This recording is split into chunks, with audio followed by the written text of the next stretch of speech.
Line Arabian dates. இப்போ அது line லயனா டே.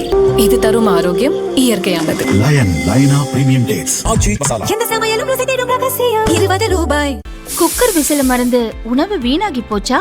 இனி அந்த கவலையே வேண்டாம். வழங்குகிறோம் உலகின் முதல் விசில் கவுண்டர் குக்கர், புதிய அல்ட்ரா குரோனோ. அல்ட்ரா என்றால் ஆரோக்கியம். சென்னையில் தேனாம்பேட்டை, திருவொற்றியூரில் அமலாக்கத்துறை அதிகாரிகள் சோதனை நடத்தினர். குறிப்பாக திருவொற்றியூரில் டிரான்ஸ்போர்ட் தொழில் செய்யும் முருகேசன் என்பவர் வீட்டில் காலை 7 மணிக்கே சோதனை தொடங்கியது. அதேபோன்று தேனாம்பேட்டையில் வசித்து வரும் ஓய்வு பெற்ற வட்டார போக்குவரத்து அலுவலர் தர்ணிதரன் வீட்டிலும் சோதனை நடந்தது. இவர் தனது அரசு பதவி காலத்தில் அதிகாரத்தை தவறாக பயன்படுத்தி சட்டவிரோதமாக பணம் சேர்த்துள்ளார்.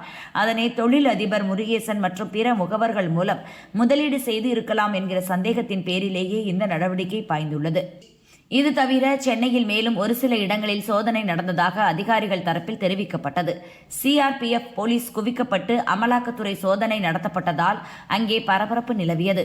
இதேபோல தொழிலதிபர் முருகேசன் மகன்கள் ராஜேஷ் மற்றும் அருண் ஆகியோருக்கு சொந்தமான இடங்களும் ஆய்வுக்கு உட்படுத்தப்பட்டன.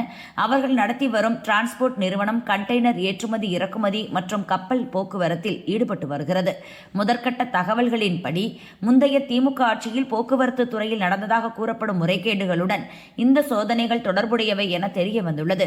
விசாரணையில் உள்ளவர்கள் முன்னாள் அமைச்சர் செந்தில் பாலாஜியின் நெருங்கிய வட்டாரத்தைச் சேர்ந்தவர்கள் என கூறப்படுகிறது.